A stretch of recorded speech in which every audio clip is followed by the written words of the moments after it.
to Atlanta for the final college football game of 2012. And what a way to finish. One of the most electric bowl matchups of the year. Number 8 LSU, number 14 Clemson.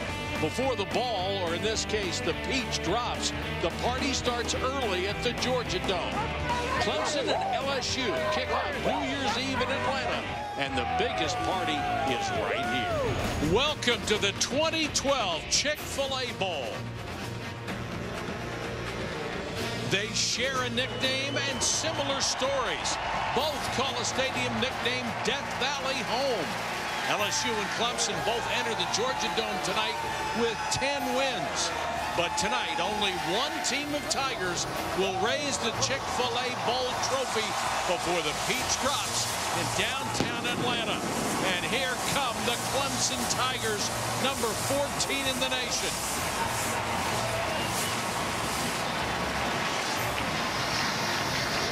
And here is 8th-ranked LSU, 10-2, like Clemson, as they ran up that great record in the Southeastern Conference.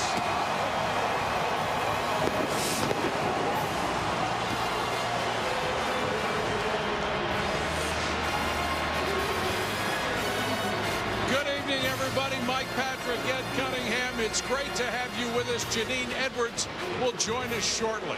What a contrast we have for you tonight. The explosive offense of Clemson against LSU's stingy defense. In fact, LSU was so good they finished 8th in the country in total defense in spite of having to run the gauntlet in the SEC. And they did it after losing a Heisman Trophy finalist, Tyrann Mathieu, before the season when he was dismissed from the team. But John Chavis, the defensive coordinator under Les Miles, has done it again. He's put together a brilliant season on defense. They're known for their guys up front, but the numbers not quite what they were last year in the sack department, but they still can get pressure. But Kevin Minter, the middle linebacker, has become a tackling machine, and Eric Reid, a consensus All-American at safety. Even though this secondary struggled a bit in the last 3 games, I think they're going to be okay in this ballgame.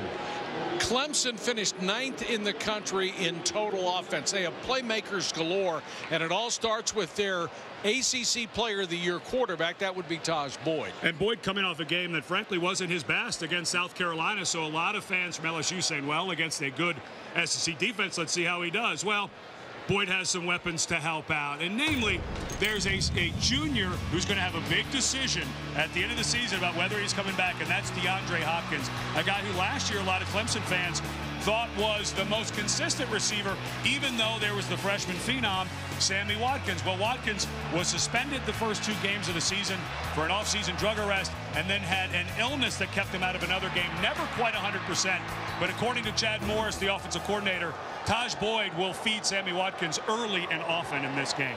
And here's Janine Edwards. Well, Mike, Dabo Swinney's Clemson Tigers are facing arguably the most physical power team you guys have seen all year. How did that impact how you prepared for this game? What did you want to focus on? Well, you know, just like any opponent, we just we try to simulate in practice what we're going to see on game day, try to prepare our guys, give them the best chance to win. And, you know, so that's how we structured practice, so that they would have that type of physical practice every day to prepare them.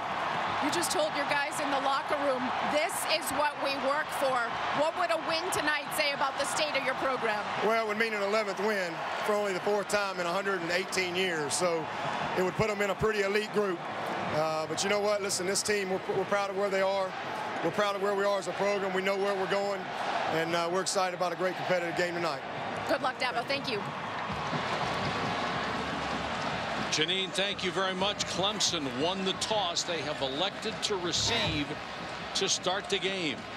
James Hairston has it teed up at the 35. 24 of his 74 kickoffs have gone for touchbacks. That's Sammy Watkins, who is deep with Jaron Brown. Speed galore for the Tigers.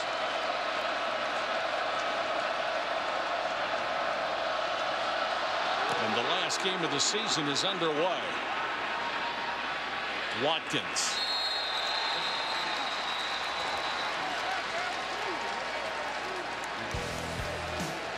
Tajh Boyd, the ACC Player of the Year, the ACC Offensive Player of the Year, second in the conference in passing yards, leads the conference in touchdown passes. won both of those ballots by 1 vote and set the single game total TD and pass records this year for a single game in the Atlantic Coast Conference.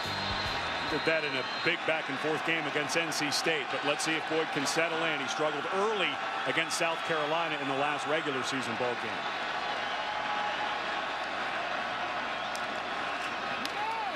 Ellington will get it on first down, and Ellington will pick up 3. Gained over 1,000 yards this year. A great compliment to their passing attack. And of course, Clemson, one of the teams in the country that goes very fast. Their goal is somewhere around 90 snaps of offense per game. And here you see them no huddle. They get going pretty quick. Sammy Watkins in the backfield. He'll get the ball. He's blasted. Fumbles, and LSU recovers. Barkevius Mingo drilled him, and Craig Lawson came up with the loose ball. That's a play we had not seen them run. The handoff to Watkins. And Barkevius Mingo, as Watkins is down, because Mingo, watch how quickly Mingo flashes to the inside. Here's a guy who, if he comes out, is likely a top 10 pick. Extremely athletic, very fast, and John Chavis decides to move his defensive line. That's a called stunt by Chavis, the defensive coordinator, and you see Mingo's explosive ability. And unfortunately, this typically is a read play. This is something that you'd read the backside in. The problem is Mingo was the front side in, so Boyd is not reading number 49. He's reading Montgomery, number 99, and never saw Mingo come on board. Clemson will be able to do on offense when they get it back. And for Clemson, what a bad start after last year's debacle in the Orange Bowl against West Virginia. To be on their heels this early, not so good. Jeremy Hill is the starting tailback. They'll use 4 guys. Big hole for Hill, pounds forward to near the 16-yard line. Zach Mettenberger comes to LSU after starting his career at Georgia. 6'5", 230 pounds, and LSU going in a hurry. Hill, wide open, touchdown.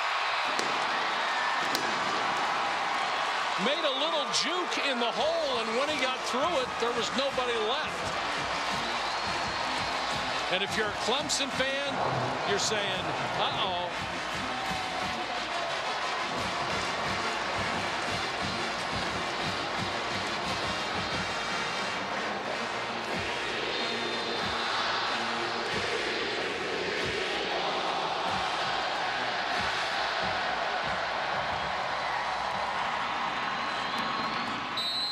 Off for the point after 7-0 LSU. Well, the offensive staff from LSU went fast on this play, and I think it was because the play before LSU's offensive line manhandled Clemson. That time it was Jeremy Hill making the middle linebacker Spencer Shuey miss. This freshman was a revelation this season. And how difficult a spot for Clemson now on offense, and Sammy Watkins being carted off the field on the first carry of the game. Barkevius Mingo slanted in, and Watkins going off, and such a huge part of the game plan for Clemson. They were going to feed this young, dynamic player the ball early and often, as we said, right at this top, and now that's just completely gone. Clemson crowd just stunned right now, and you can't blame them. Ellington lets this one go. We'll check in with Janine. Well, Mike and Ed, in what was supposed to be a breakout performance tonight for Sammy Watkins, you just saw him being carted into the locker room. He could not put any weight on his right leg. Danny Poole and the training staff was looking at his ankle. They've taken him in for x-rays. And as for the rest of the offense and trying to fix that mistake that caused that fumble, offensive coordinator Chad Morris was asking his offensive line, guys, tell me what you saw. Help me fix it. They saw a flash, 49 timed the snap, and it was a great call. I'm not sure what you can do. Humphreys will probably get most of the playing time. That was him on the fly sweep, and Lamine Barrow made the tackle for LSU. You can already see how fast LSU's defense is. And I think that's the scary part for Chad Morris. He's saying, help me fix this. But there is a time sometimes when the other team's playing faster than you, and there is no fix. I think screens, draws, some delayed runs, just something to take the sting off. Boyd flushed.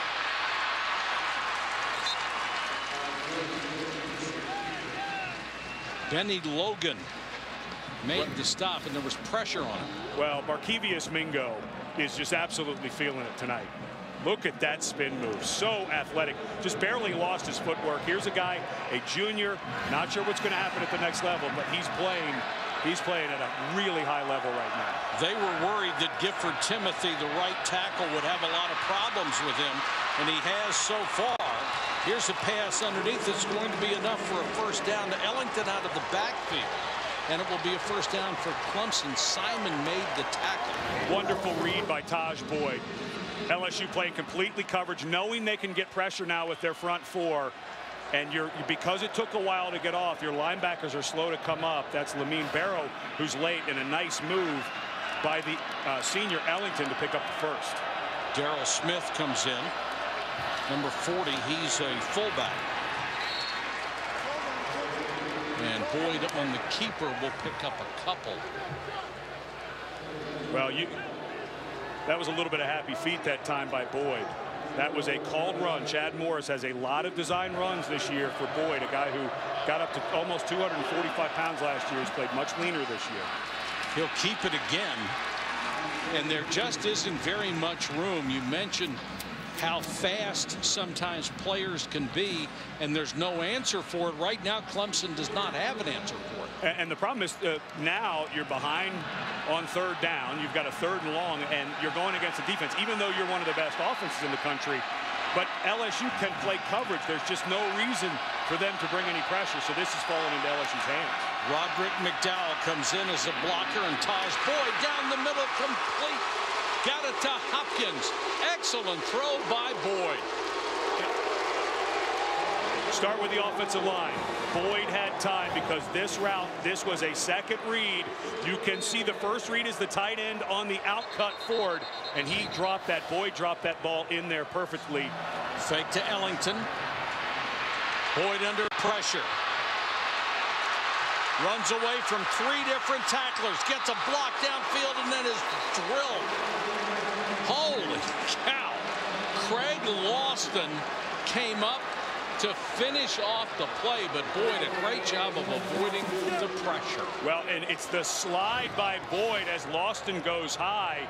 Let's see if a knee, yeah, the head bounced off the turf, and that's the problem when your quarterback runs and you have athletes at this level.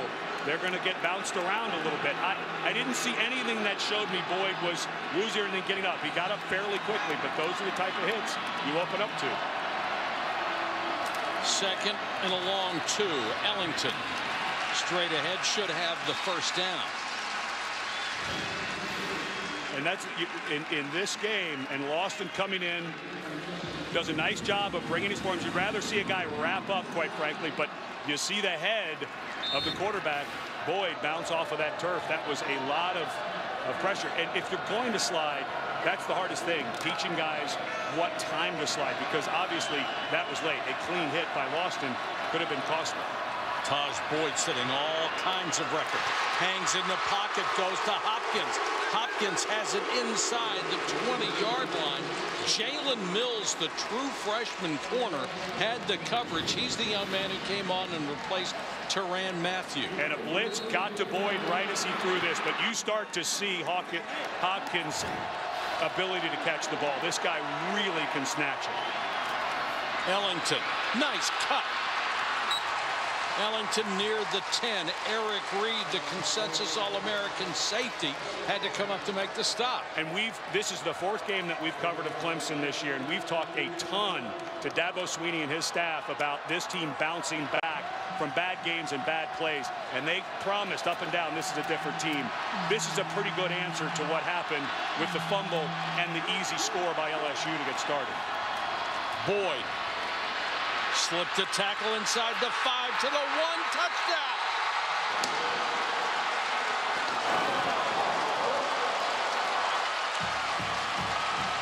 Jerron Brown with a good block. And Tajh Boyd gets his 10th rushing touchdown of the season.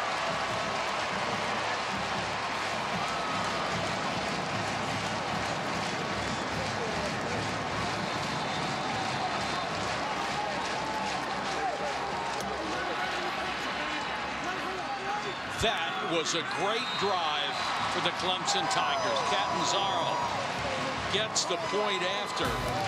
And after you've been hit that quickly for 7 by LSU, what an answer by the Clemson Tigers and Tajh Boyd. Beautiful skyline here in Atlanta, Georgia on the final night of 2012. Impressive scoring drive by Clemson, particularly Tajh Boyd, who took his team 75 yards to tie it up. And you've got to think the Tiger fans wearing orange tonight are breathing a sigh of relief after what happened last year against West Virginia, where it got ugly early. Clemson with a huge answer to something that could have changed momentum very significantly early in the game with the turnover. Spencer Benton to kick to Michael Ford, and he will watch the ball go over his head. And we check in with Janine. Well, guys, Clemson receiver Sammy Watkins will be returning here shortly in street clothes. His ankle x-rays were negative, no fractures, but he does have a badly sprained ankle. So in what has been a terrible season for him, full of setbacks and disappointments, his night has come to an end. Janine, let's just be thankful that it wasn't worse. It's been basically a wasted year for an All-American as a true freshman. His sophomore year has not turned out the way he wanted it to. Hill trying to get outside. And Hill takes it up to the 43. Got away from Xavier Brewer initially on the corner. And you hear coaches all the time, and you know, we were talking about the depth of corner for LSU. Well, Clemson, you mentioned earlier the depth problems that they have. Brewer, a guy who typically plays safety, having to play that edge set. And that time he got frozen in space, but Brent Venables has had to rotate a ton of guys. They've had to make changes at linebacker. And this secondary with 3 guys that were expected starters out for the season has been banged up quite a bit. They have 3 corners, and they're just hanging on by their fingernails.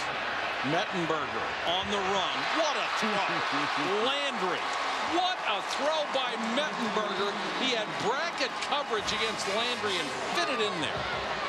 When I put the tape in with Mettenberger, I had not seen this young man throw consistently. In the second half of the Alabama game, which is the film that I studied very closely, this guy was on fire. And a guy who on the run makes that accurate of the throw. Quandon Christian, the Sam linebacker, the strong side linebacker, is in perfect position. Yes, and he just throws it right over his arm. Hill, the tailback. Keep an eye on the fullback, J.C. Copeland, 44. It's a 272-pound fullback who just missed a block on the blitzing Quandon Christian.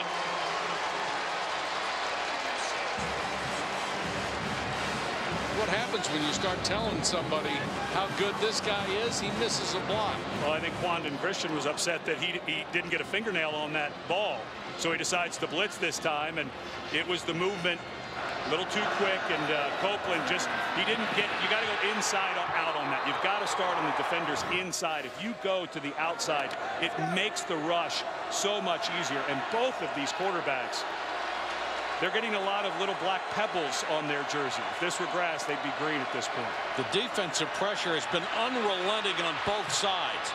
Mettenberger throws complete down to the 38-yard line. Odell Beckham Jr., the fastest receiver on this club, on a comeback route, and a good throw. It'll make it 3rd and about 7. And what a great decision by Mettenberger. Cut this in half, because now at 3rd and 7, it looks like we'll go into the second quarter. But you're at that place where you may be in that 4-down territory anyway. So you gave yourself a chance for LSU to have a makeable 3rd. And if you don't make it, you get a few more yards. Maybe you have a makeable 4th after that. What a terrific first 15 minutes from the Chick-fil-A Bowl in Atlanta. We're tied at 7. An action-packed first quarter here at the Chick-fil-A Bowl at the Georgia Dome. We start period number 2 at the Clemson 37-yard line.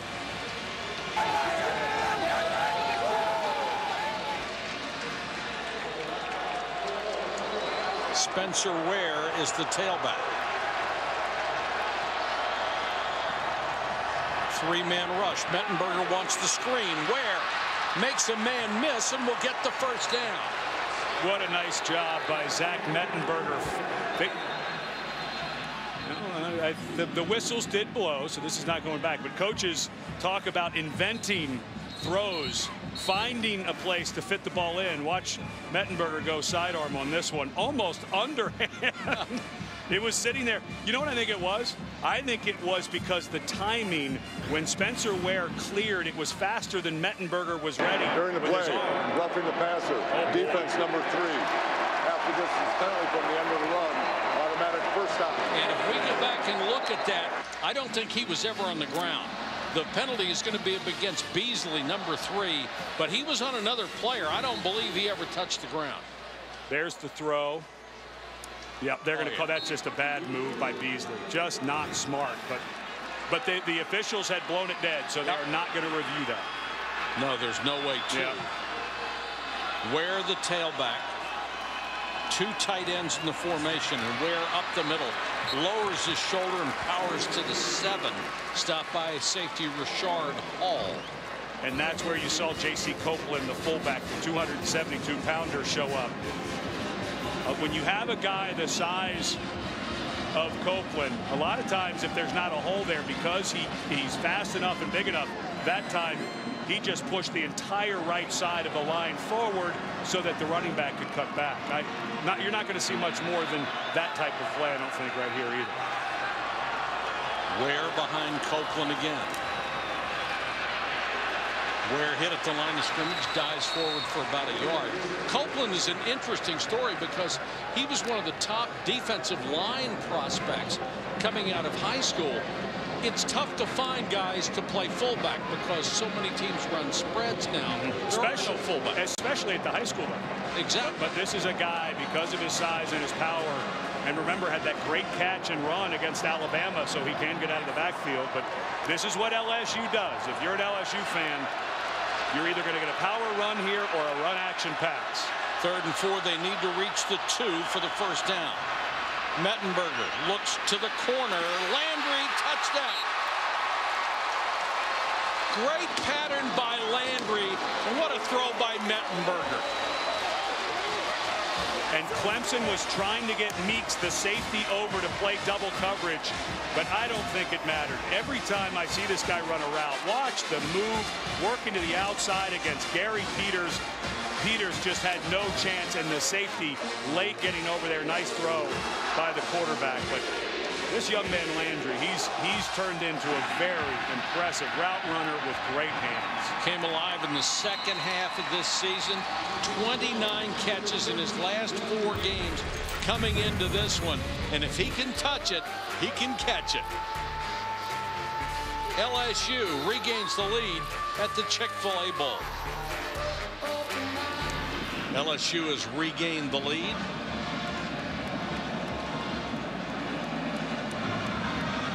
Jerron Brown is deep along with Ellington.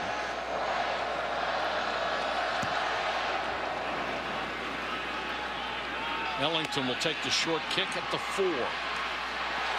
And doesn't make the 15. Terrific coverage on teams. Corey Thompson. Let's see if they have an answer for Barkevius Mingo. Ellington, maybe a yard. First man to hit him, Benny Logan, the defensive tackle. Here's Janine. Well, Mike, you know, last year quarterback Tajh Boyd was prone to getting frustrated and rattled. He spent a lot of time in the offseason working on that. And this is our 4th Clemson game this year. He looks extremely composed and collected and confident right now. Yes, he does. He had a sensational first quarter. 4-man rush, and he is drilled as he throws. Hopkins made the catch. Sam Montgomery, number 99, had as clean a shot as you're ever going to get, and he just blew up Tajh Boyd. Sam Montgomery came clean inside once again, and a clean hit. His head was up, it was in the chest, but once again, Clemson's O-line with a flat miss. Pass protection has been a concern so far. Boyd called quarterback run. Pick up about 3. We go to Janine. And guys, perhaps one of the reasons why their Clemson O-line has not been quite as effective is their starting right tackle, Gifford Timothy, is sitting on the bench right now with ice on his left knee. They've been rotating a couple of guys in there in his spot. One of them, number 73, Joe Gore, needed to be settled down quite a bit by Chad Morris after the last possession. He missed a block. He's a redshirt freshman, 6'5", 275. That last carry, by the way, was by Ellington. This time, Tajh Boyd throws to his tight end, Brandon Ford, again. And up front, Ford gets a first down. Pardon me, up front, what they've done is they've moved Isaiah Battle up from his second string spot at left tackle, and they've taken Brandon Thomas and put him over at the right side. This is a good personnel move. Thomas, the more athletic tackle, going up against Mingo. I like this change with an injury, making the personnel adjustment by Clemson. Boyd, quarterback keeper, gets maybe a yard. They're running those fake fly sweeps, and Eric Reid, the safety for LSU, made a great point. He says, I can't watch those. I have to keep my eye on what I'm supposed to be watching and not all the window dressing and the eye candy that they're going to throw at us. And so far, so good for LSU. And it's funny because that's exactly what Chad Morris calls that stuff. Window dressing. I've got to fool their eyes before the snap as much as I can. And just telling yourself you can't watch it means you're going to watch it. Boyd, good protection this time, and Boyd, flag is down. Hopkins makes the catch. Going to be a penalty on top of it.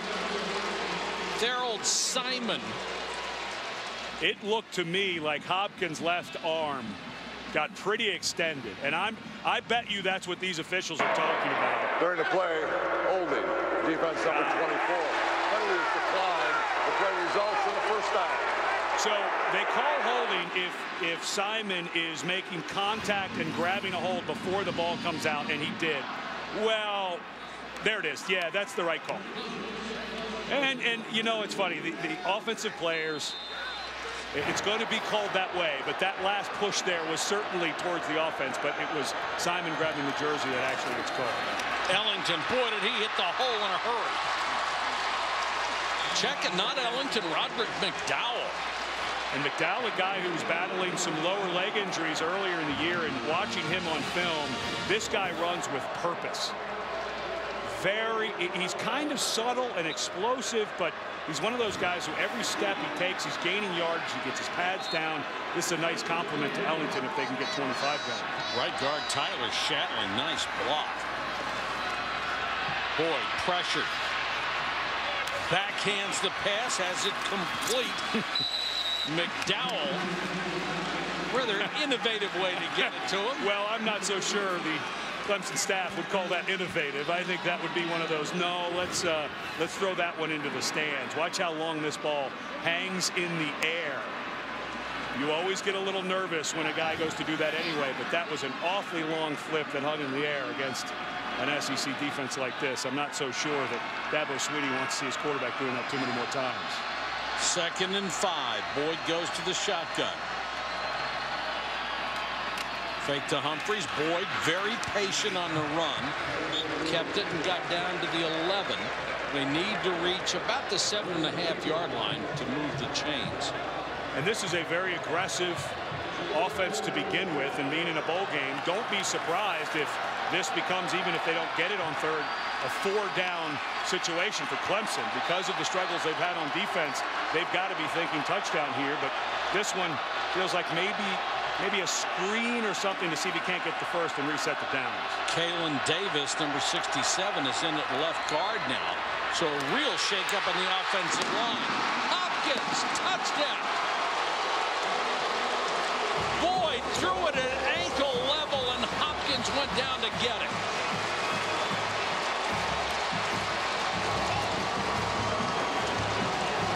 Tajh Boyd is on his game tonight. And he threw that ball low because the corner and the safety were reacting to the move that Hopkins made. It was double coverage on that side, and Hopkins threw it low, hard, and on time. This is a different guy than I saw on film against South Carolina. Catanzaro had it blocked, only his 2nd miss of the entire year. So Clemson is still down by 1. Catanzaro had been 56 out of 57 in extra points. Well, Kaylon Davis and the left side of that line gets pushed back. You just can't get pushed back that far. Now, the question becomes, is that a point that Clemson's going to have to chase late in this game? This game kind of has that feeling that it might be.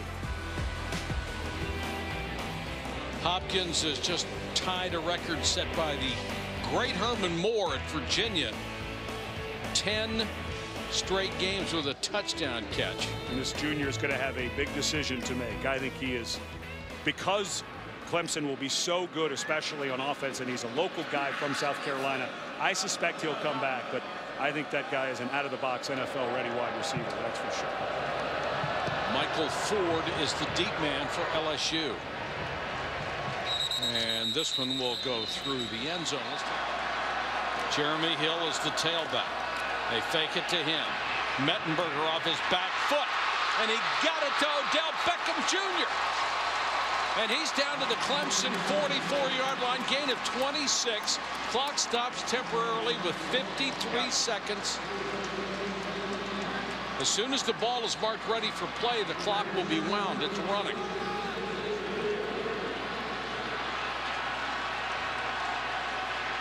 Four-man rush. Mettenberger with time throws underneath. And this may have been picked off, and it was. Travis Blanks. And now more pushing and shoving. Blanks is a guy they have had high hopes for coming out of high school. 6'1", 190, a true freshman, but they've had to use him at linebacker a lot this year and not the preferred safety spot they wanted him at. There's a marker down as well. And that was a forced throw by Mettenberger. Sure was. And he's not made many mistakes. After the play, personal foul on the offensive team, number 70. 15 yards. Oh, man, that is a huge penalty. Lyle Collins, the left guard, gets called for a 15-yard penalty. What a change of events for LSU. You get a defensive stop on 4th down, and now you get a turnover on the throw by Mettenberger, which looked like a force right from the start. Boy, that's a great read by Blanks, though. He comes from the safety spot straight downhill. Now you see why they think this young man's going to be a good player, and just not smart. Yeah, you got to let that one go. And now here's Clemson with 3 timeouts in 33 seconds. They can run a lot of offensive plays with 3 timeouts. They can even run the ball if absolutely, they choose. and just make sure you call it right away, that timeout. Pressure, and they got him again. Boyd needed to get rid of that ball. He could not afford to take a sack in that situation. Kevin Minter was coming. Got 25 seconds left in the half. Timeout on the field. Back to the Chick-fil-A Bowl after this. And Clemson is pushed back to its own 47-yard line. 2nd and long. Pressure coming. Boyd trying to get away. Drilled as he threw. Boy, he has been knocked down at least a half a dozen times hard. This defensive front for LSU, and frankly the defensive front for Clemson, both fronts are playing. Is there one guy on the border of, it was not late, but that was very close, and Mingo smartly not ducking his head or going to the head of Boyd. But Goodman, the defensive end for Clemson, and Mingo, the defensive end for LSU, are both putting on a little bit of display this afternoon. Excuse me, this evening. Tajh Boyd's going to go into the locker room feeling like he's already played 3 games. Pressure coming again, and they got him again. And if I'm LSU, I'd think about a timeout on 4th down. Why not make Clemson at least take the snap? Well, that took too long. That's the end of the half. 14-13, a 1-point game on a block extra point. Let's go to Janine.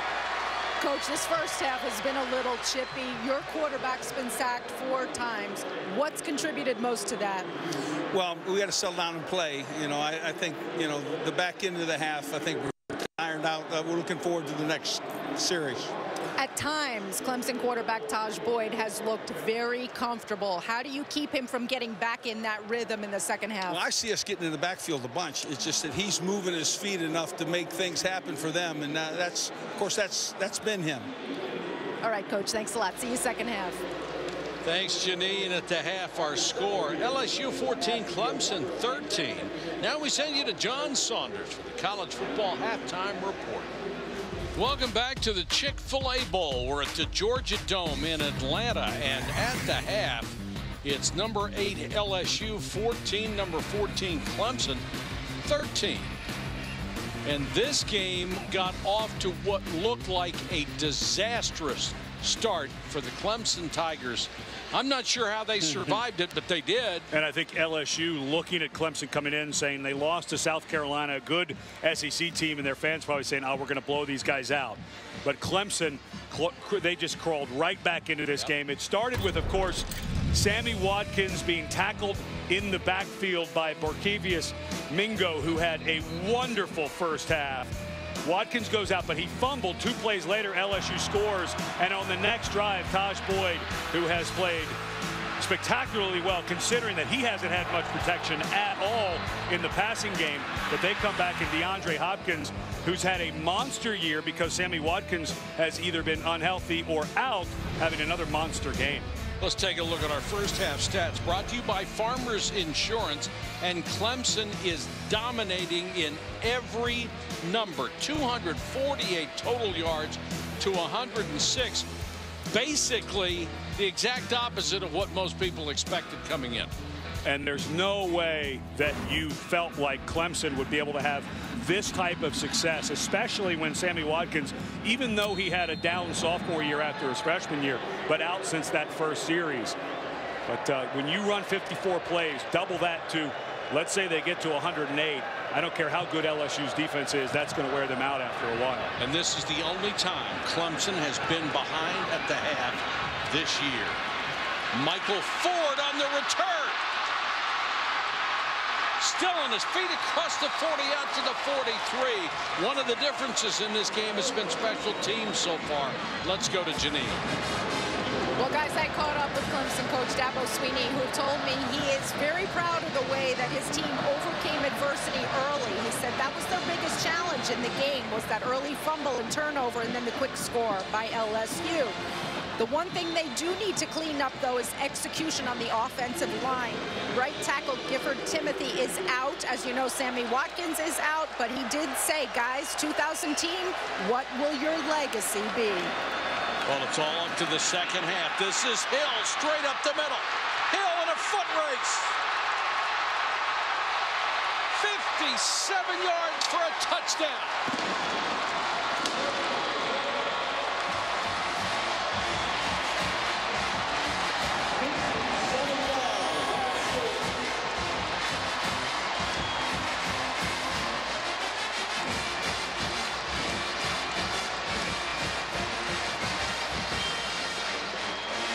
The guy shaking his head was defensive coordinator Brent Venables. He's got to be wondering how the middle was that wide open. Well, they lined up in an odd front in the center. Lonergan made a really nice block on the nose guard. Brown and Ellington are deep for Hairston's kickoff. Ellington 2 yards deep.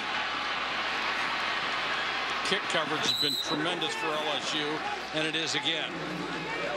If I were Chad Morris on this drive, I think I might want to try some just inside power run plays. The way this defensive line for LSU has been moving around and as quick as they've played, I want to see maybe a couple runs right at him, see if we can't slow him down. Ellington will try just that, goes off tackle, lost the ball. Still loose. Clemson says they have it, and they do. LSU, excuse me. Ellington coughed it up. Looked like Eric Reid got it back. The All-American safety exactly where he's supposed to be. LSU has given up some yards this year, especially in the secondary. But the one thing that they have done time and time again is cause fumbles. That was Sam Montgomery who came in there And frankly, that ball should not come out. A senior running back. It wasn't much of a hit. Not taking anything away from Montgomery, but for LSU, this has been the story all season long. Have they been so good about getting the ball out? And that is a fumble. Remember, earlier in the game, you had the fumble inside your 15, inside your 20. 2 plays later, touchdown for LSU. So let's see how quickly or if LSU can turn this into 6 and then 7 with the PAT. Last 5 games, LSU has produced nearly 13 points a game off of turnovers. Jeremy Hill has already had a 57-yard run to start the 3rd quarter. Takes it down to the 25-yard line. And what a killer for Clemson. LSU's defense looked like they were starting to take over a little bit there here in the second half, and then you come out and you start to get a drive going. You're only down 8 and you fumble on your side of the field. The other thing it does, it forces your defense to go back out there. And I think they will. They played well, but this is not a deep group for Clemson, and the way LSU likes to run it, they can start wearing them down. Hill again takes it off the left side. Hill inside the 10 for the first down. One of the guys that had to step up this year was Trey Turner when Josh Williford went down with a concussion. Big number 56, a redshirt freshman, came in, and he's got the nickname of the Bull. Watch the Bull pull around and just mash Shuey, the middle linebacker. But this number 56, when you watch the film, this is a explosive, powerful young man. He's the fastest offensive lineman at LSU, has lost some 50 pounds since he got here. This guy has a very bright future. Not only as far as technique and everything else you want in a lineman, he's got an attitude too, doesn't he? He's awfully tough. Hill has 118 yards rushing. He's going to add a couple to it here. Well, if you've got a guy like Turner who can pull and blow people up, you might as well keep going back to it. Now, this one isn't quite as nice as the play before, but watch him pull around and just swallow Shuey, the middle linebacker. You just don't have a chance. And there's that nastiness. Yeah. Finishing the block, because if the running back comes off and you're not finishing, your guy's going to make the tackle. Play to the end of the whistle. Actually, yeah, some guys say the echo. Yeah. Mettenberger, screen. Down to the 3, Travis Dixon. The tight end on the screen. Rashard Hall made the tackle. But, you know, not surprising that Les Miles, a former offensive line coach and offensive lineman from Michigan, is very proud of what this offensive line has done. Lost 3 starters. Josh Williford, left tackle. Chris Falk, who's a likely high NFL draft pick. Right tackle Alex Hurst. So Vidal Alexander comes in, a true freshman at right tackle. And Trey Turner, I think they have found a future All-American at that right guard spot. One of the veterans of this group, Josh DeRosick, the left tackle, has been instrumental in their success. They'll throw for it, incomplete, tried to get it to Landry. Excellent play by Gary Peters.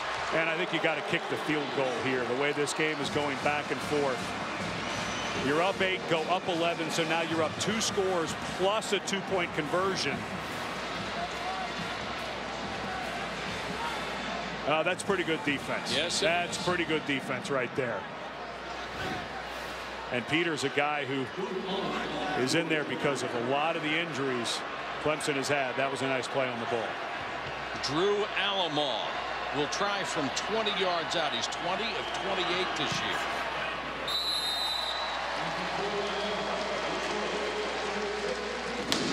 LSU extends its lead.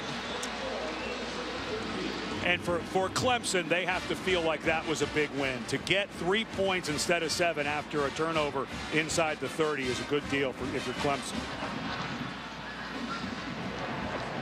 Well, this could be a critical possession for Clemson. They're down by 11 with 4:49 to go in the 3rd quarter. And they haven't done anything here in the 2nd half. Brown and Ellington are deep. Hairston's last couple of kickoffs have been returnable.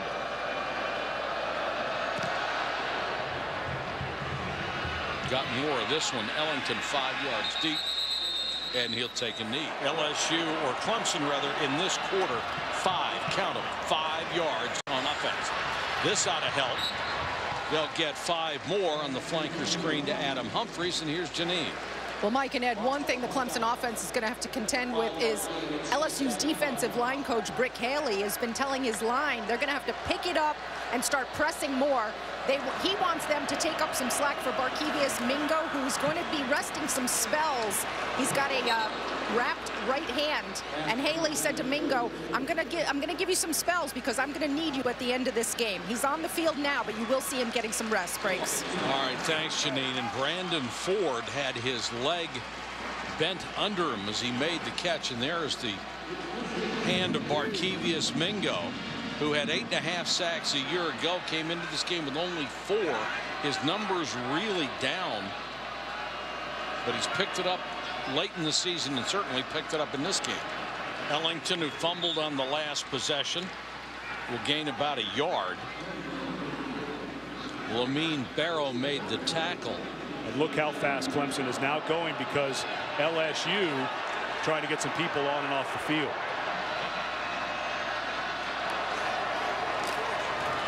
Pressure comes. Boyd goes down again, chased down by Benny Logan.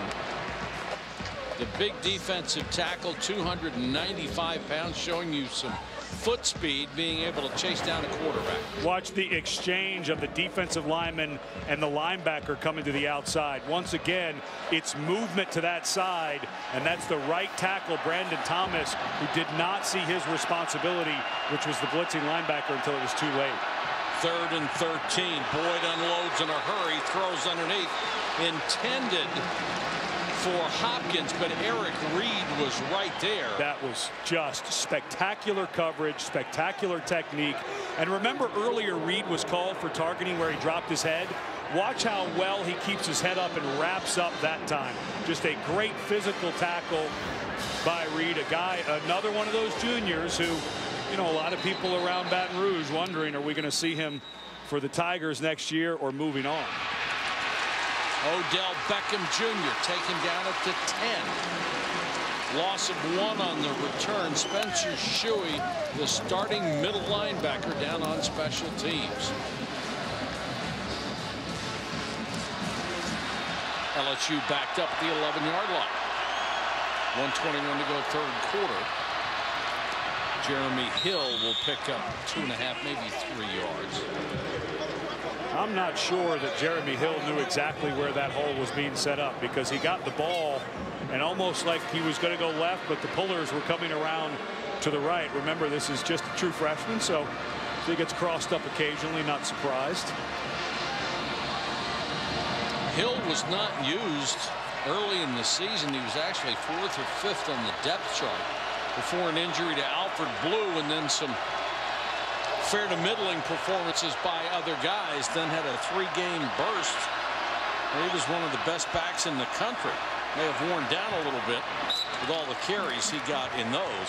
Wright, trying to come out of his break, slipped and fell, and the pass was wide of him. You know, one of the things when we were visiting with Zach Mettenberger, you know, you talked about the run game, how that got going kind of in that midseason, but it was the passing game at the end of the year that was really what carried LSU on offense. But here's where a guy like Mettenberger pays off. If you're going to play this type of offense, you're going to have some 3rd and 7s where you need your quarterback, your pocket quarterback, to make a throw. So let's see, for the step forward to 2013, kind of a key spot. Hill right up the gut, and he's going to be short. And it was Brewer coming off the corner again.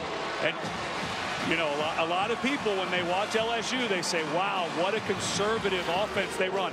And they do. And sometimes for their fans, it's pretty maddening. Last year in the national championship game, it was, in my opinion, overly conservative. The last drive against Alabama this year, incredibly conservative. So, but for LSU fans, that's what they're used to. It's going to be between the tackles on 3rd down. And for Clemson, which no one expected, including us, they've been able to win those short yardage battles on their defensive front. That's the end of the 3rd quarter. LSU up by 2 scores now, 24-13 against Clemson. We take you back to November 3rd, LSU and Alabama. Fourth quarter, the Tigers down by 4, but Mettenberger hits Jarvis Landry for the lead. They could have added more, but they missed a field goal with 1:34 left, and that was more than enough for A.J. McCarron, who connected on 4 or 5 passes in a game-winning drive. That last a touchdown pass for the lead. The Tigers couldn't recover. Mettenberger was sacked as time ran out, and the Tide rolled out of Baton Rouge with the win. That's how close LSU came to be able to play for a national championship again. Well, they would have had to have gone through Georgia in the SEC championship, but that game played here, and LSU tends to play pretty well in this building. Humphrey signals for the fair catch, makes it to 28 after a 50-yard punt. Here's Janine. Well, Mike, Clemson offensive coordinator Chad Morris told his offense when they came off after their last possession, guys, they're getting us now. We've got to keep battling. Give it some time. Hopefully we can get things going again. And then Dabo Swinney came over and said, hey, this is a 4-quarter game. Hang in there. And one guy who needs to hang in there for them is quarterback Tajh Boyd. He looked like he was in pain, guys. He's getting beat up pretty good. Janini's carried the ball 20 times tonight, been sacked a couple of times, hit several times after he threw. He is just getting hammered. This time they'll give it to McDowell, and McDowell has a good run. He'll pick up 5, 6, 7 yards. Boyd straight to Hopkins. What a throw. Well, and it looks like another defender, Lamine Barrow, may be down as Eric Reid came over from his free safety spot and made a touchdown saving tackle. He may have run into Barrow.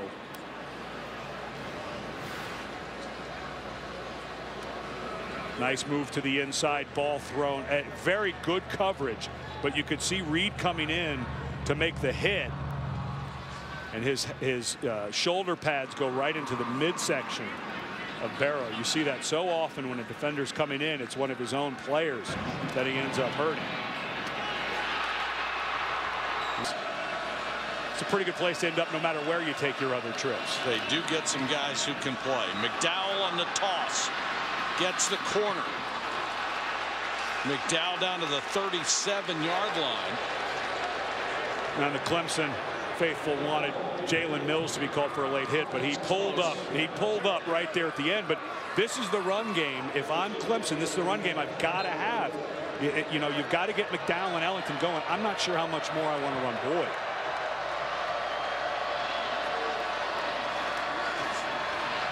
Good protection this time. Now Boyd can't find anybody. Shovels it out to his tight end, Ford. And Ford down to the 28. That's the second time that Tajh Boyd has gone Brett Favre on everybody and just found a way to get it out. He's got such gifted feet. Andre Ware, who's calling the radio game for us, obviously a quarterback. I was talking to him at halftime, and he said, man, this guy has gifted feet. And you saw it there. It's the ability to dance around and buy some time. It's a big, big drive here. McDowell. Good run. Student body left, and he just won't go down. Powers his way to the 25-yard line. You're not supposed to be able to do this against LSU. And down 11 here. You're kind of, as that, this is unusual for Clemson to take this much time to get their offensive plays going. Down 11, you got to figure LSU is going to try to shorten the clock. So are you going to run out of time if you're Clemson? They're down 2 scores.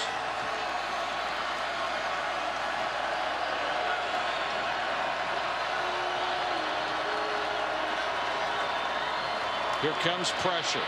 They pick it up. Boyd throws too high. Really the first bad throw, and Simon nearly had the pick. And Boyd is looking over to the sideline. I think he expected Jerron Brown to continue on his route. I do too. Yeah, the way he threw this, I think he expected the receiver 18 right there to the right to continue his route. But even if he continues it, that's tough throw there. That one got away from him. The ball will sail a little bit. And now if you're Clemson, you don't get it here, you got to start thinking about a field goal. I don't think this is 4 down. Anyway. Yeah. Boyd with time, throws too high to Hopkins. Hopkins wanted a flag, and he gets one. They're going to call Jalen Collins for either holding or interference. Pass interference, defense number 32. It is Jalen Collins. But as Hopkins fights to the inside on Collins, whoa, that's not PI. I don't see PI. You can have that left arm there. That left arm is fine. If you turn him, they'll call it. That's not pass interference on LSU. McDowell inside the 10 to the 8. I like that they're starting to lean on McDowell. I think that I watched this, especially the second half against the first half against South Carolina. And I think that they have a young man in McDowell that is a really good inside runner, taking nothing away from Ellington. But this is the guy I think they need in the ball game here in the fourth quarter. Dabo Swinney said, we're a top 15 team. We want to be top 10 consistently. We got to win games like this. Boyd, quarterback draw, stumbled and went down. You know, that was a run-pass option there, and I think Boyd got a little confused with what he wanted to do. This is one of those new parts of these spread offenses where you'll see a quarterback reading if he's going to hand it to someone to run, can run it himself or throw it. There was 3 guys in routes, and Boyd got stuck in the middle. And now here you are with a 3rd and long with goal to go. 3rd and goal. 12th play of the drive coming. Boyd under pressure. He can keep it. Lost his footing and went down at the 8. He was trying to cut back inside where the middle of the field was open. I don't know if he could have scored, but it would have been interesting, and now they will send on the field goal. And the story of this defense has been, or this game has been, the defensive front. Chauncey Agayeri that time just was in the backfield before anything happened, and now down 11. Clemson doesn't have a choice. If you're 4th and 1, 2, maybe you go for it. But here I think you got to kick it. Catanzaro, one of the best kickers in the country, from 26 yards out, makes it 24-16, and Clemson is closed to within 1 score. 3 for 3 in the red zone, 2 touchdowns and a field goal. They need to get back in the red zone one more time, a touchdown and a 2-point conversion to tie it up. Michael Ford waits 5 yards deep in the end zone.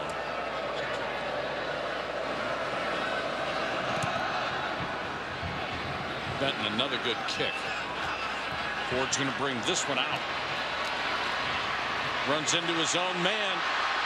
May have helped. 30, 40. 48-yard line.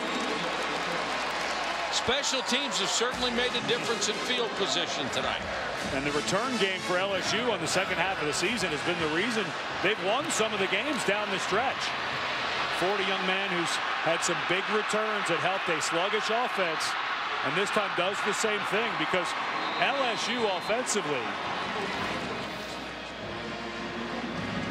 LSU has been averaging only 3.4 plays per offensive series. They do that again here. Where? Well, right now, they're only about 20 yards away from field goal range. That would make it a 2-score game again. But for LSU, offensively, they've only been averaging 3.4 plays, 6 3-and-outs by Clemson defensively. And the way Clemson drove the ball, we mentioned how long of a drive that was. If LSU can't get a little something going here, I think that LSU defense is starting to get a little tuckered out. They have defended with 8:40 to go in the fourth, 80 plays on defense for LSU. So I think this offense needs to keep the ball for a minute. 2nd and 7 for Mettenberger. 4-man rush, nobody gets there. Ware out in the flat, and Xavier Brewer was on him as soon as he got the ball. Beautifully defended by Clemson. And if I am Brent Venables, the defensive coordinator, I'm finding out where Jarvis Landry is lining up, number 80 for LSU. and I'm making sure that whoever's covering number 80 has some help, and he knows where that help is. I was going to say the two guys that are covering, yes, perhaps? Yes. And look, Odell Beckham's come and had a nice season, but number 80 is the guy that LSU typically looks at in this situation. Right here in your slot. Landry, 4 catches, 37 yards tonight. Mettenberger under pressure, and they got him.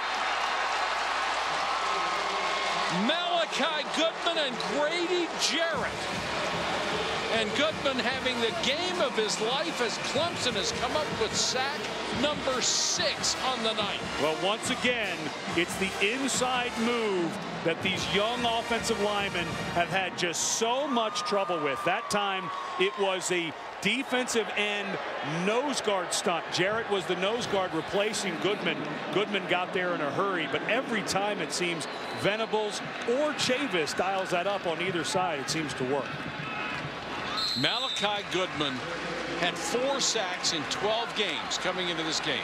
He has 3.5 tonight. He has virtually matched his season total with an exceptional performance for the Clemson Tigers. Now they have the ball back, down by 1 score. 24-16 LSU. That'd look good in your trophy case, wouldn't it? Well, and after LSU goes 3 and out for the 7th time in this ball game because of the sack. But watch what they had. Watch Landry right here. He's running an out cut. He's being very physical on the safety blanks. Comes wide open right as the pocket collapses under in front of Mettenberger. But they had exactly what they wanted to Landry in the slot. This one is complete to Sam Cooper, the tight end. Janine.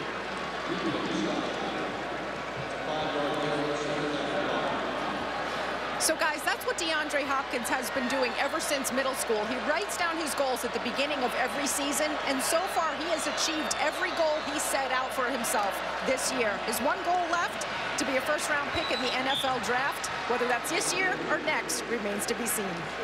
You get the feeling, don't you, Janine, that he can just put a line under that one. He's going to be a first-round pick. Well, the only thing that they're going to look at is that 40 time and see if that's elite, because everything else about this guy, to me, screams elite receiver. And now, on 3rd down, that's the matchup I would look at in the middle field. Just like we were looking at Landry a moment ago, I think this is all about Hopkins up top. They're 7 out of 16 on 3rd down. What a gift. Flea flicker. Hook and ladder. Reid lays the wood. There's Ellington, but Ellington gets down to the 23-yard line, a gain of 21. If there's one thing that Chad Morris has a bunch of, it's little trick plays, and this is so hard to defend because everyone's breaking on Humphreys, and your angles are completely messed up. You can see the angle by Craig Lofton. The safety was just completely blown because he was going up to tackle Humphreys. McDowell is taken down in the backfield. Another negative play. Lamine Barrow, who's back in. And again, the clock is becoming such a huge factor. We're approaching 4 minutes. Clemson is probably in 4-down territory from now on. Yeah, I think you've got to be. There's just no way that you're going to want to give this ball back with this short of time left. Janine tells us that Barkevius Mingo is in the locker room with some kind of intestinal discomfort.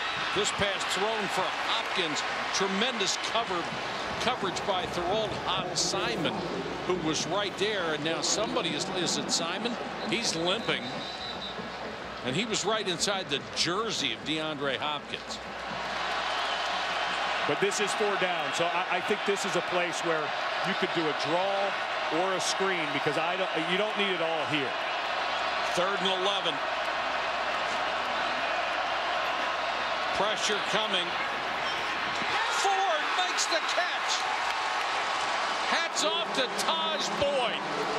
They have been in his face all night long. He bought a little time and threw a great pass to Ford. Nice block by the left tackle who bounced outside, Isaiah Battle. But what an excellent job. The ball had to be thrown early because the defender Jamario Roscoe was coming free on that side, and Ford almost didn't see the ball. It got there so early. What a huge first down. How many times has Tajh Boyd had to pick himself up tonight? Now he'll run straight ahead. Gets to the 13-yard line. I mean, you've got McDowell in the game, and I know it's a part of your offense, but just the hits that Boyd has been taking, and he is your entire offense right now. He's carried the ball 27 times, in addition to all the times he's been hit as a passer. Boy, oh boy. Clemson trying for its 11th win. And you're not there yet, but LSU's got to start thinking about time, too. Boyd. Touchdown. DeAndre Hopkins on a bullet.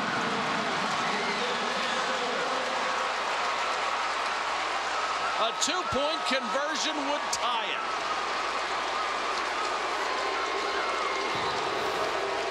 Boy, that is a really nice throw. Second read for Boyd. You could see he had to reset his feet. And when he gets it going, Boyd throws the ball as well as anybody in the country. And that was his second read. He looked to the outside, reset his feet. And now, the way Boyd has been running, I think you want him out of the pocket somehow. There is no way this should be a one-man route to a fade or something. I got to think something to the right here to this bunch receiver side. Tajh Boyd has been white hot. Blitz. He rolls and throws. No!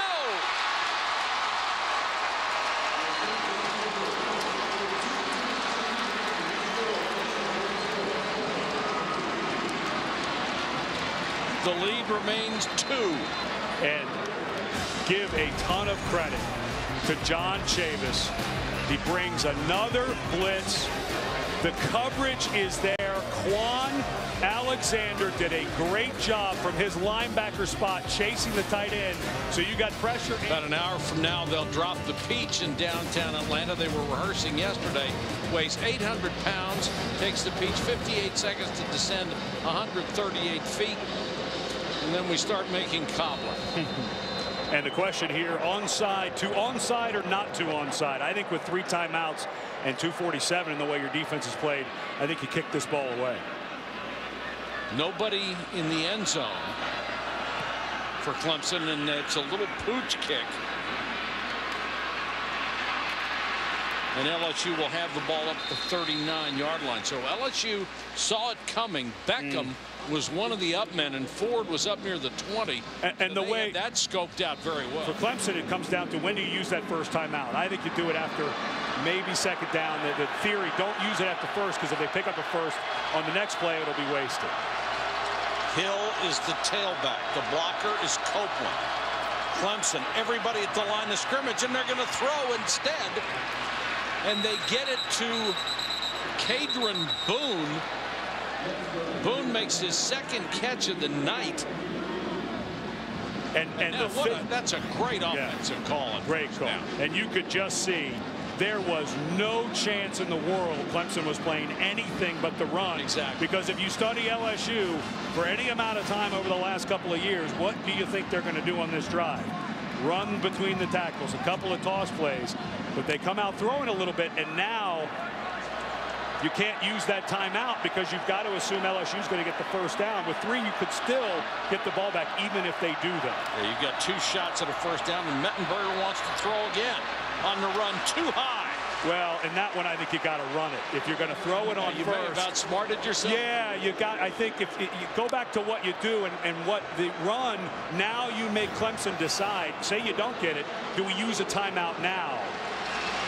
But that ball sailed. They had what they wanted. Landry's wide open, and he's been told stay in bounds. And all of a sudden, this Clemson defense looking for their 8th 3-and-out in the game.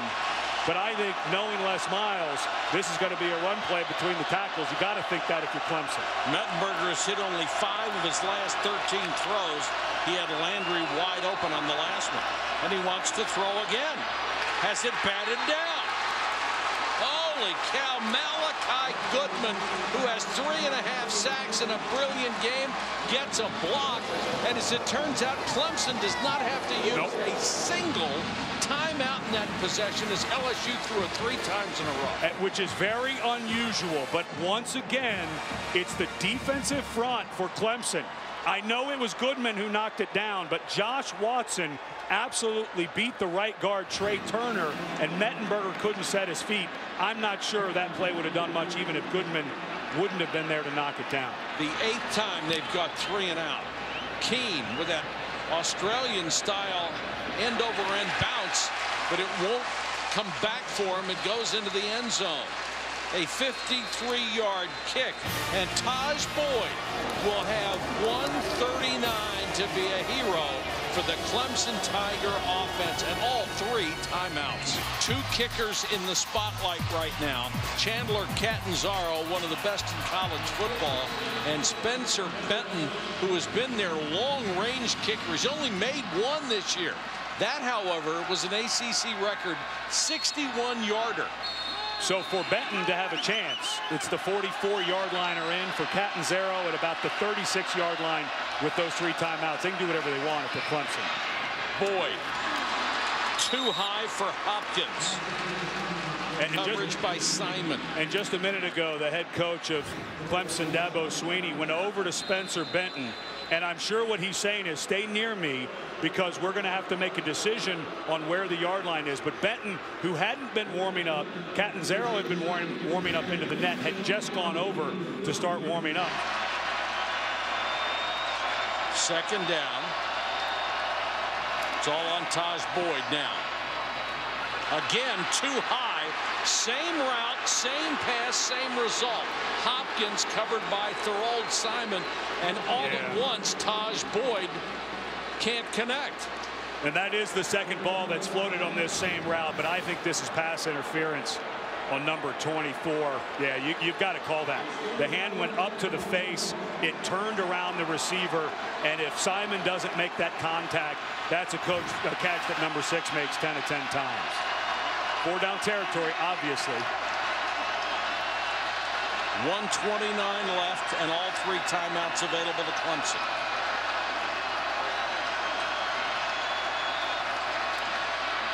Pressure coming, and down goes Tajh Boyd. I think Sam Montgomery was on the ground and got him.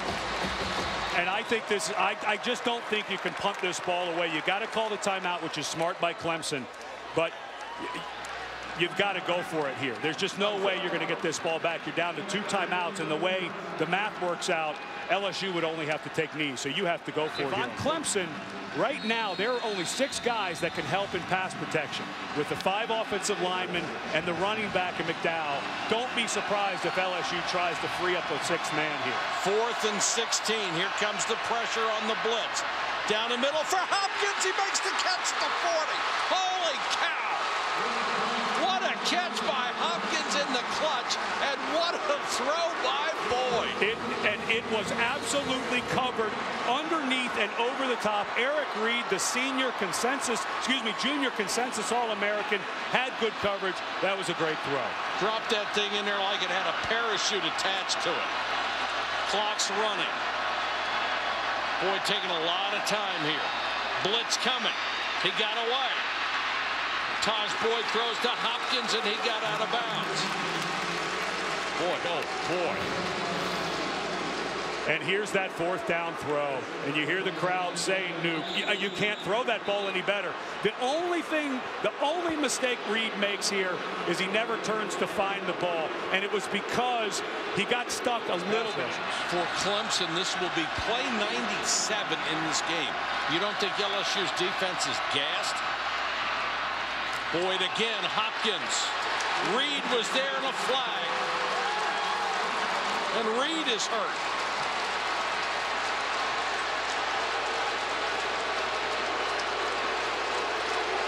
And the chance of Nuke go up again. They have gone to the well so many times on this pattern. Pass interference, defense number 1. Spot foul, automatic 1st down. And John Chavis is trying to play one of his best guys in coverage, but let's see, pass off to the safety. I'm not sure. You know, that's frame by frame, and it's so easy to call that, but that was awfully close to not calling that.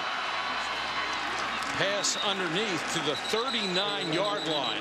And now wisely they will take a timeout. If you're going to throw that pass, if it doesn't get out of bounds, you're going to burn a lot of time. Tajh Boyd, 34 of 48 for 324 yards. He has also run 28 times. He's just taken a beating and hung in there all night long. Got to be one of the great games of his career. Pressure coming again to the sideline, and it's Hopkins again. Holy cow, what a game these two guys are having. Well, and Thurl Simon is playing off like they're trying to stop a touchdown. That's just way too much air when a team needs 8 or 10 yards to feel comfortable about being in field goal range. That's just way too much cushion. You've got to be up on number 6 in his face in this situation. And now for Clemson, you're inside Catanzaro territory. I wouldn't do anything but run the ball with McDowell or Ellington and try to pick up 4 or 5 more yards. They'll throw the slant inside the 20 to the 17-yard line. Now Clemson has the upper hand. Now you're looking at where does the kicker want the ball placed.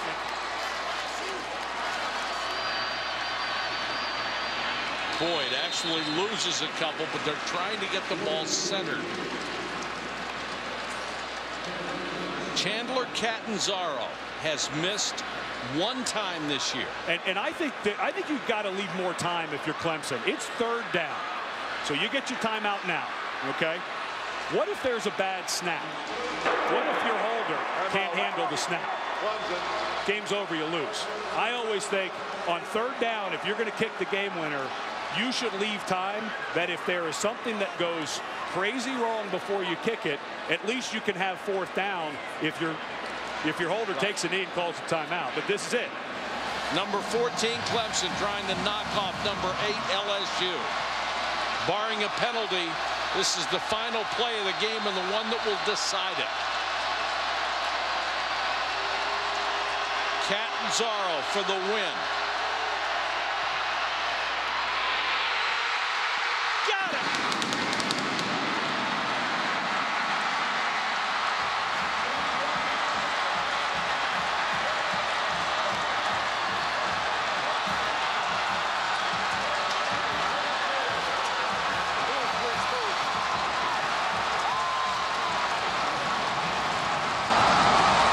The Clemson Tigers have waited an entire year to make up for that bowl humiliation they suffered a season ago against West Virginia.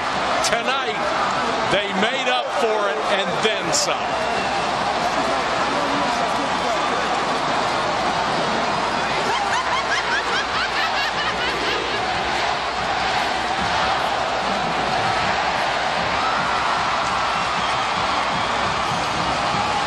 What a finish, what a game. You mentioned earlier that Dabo Swinney and his staff have talked about going from a top 15 team to a top 10 team, and they pointed to the Florida State and South Carolina games and said in those 2 games, we had a chance in the 4th quarter and we didn't make it happen. To be a top 10 team against competition like LSU, Clemson has known and have been told time and time again, you've got to make the plays to win. That 4th and long, that's one of those plays that makes you a top 10 team. Let's go to Janine Edwards.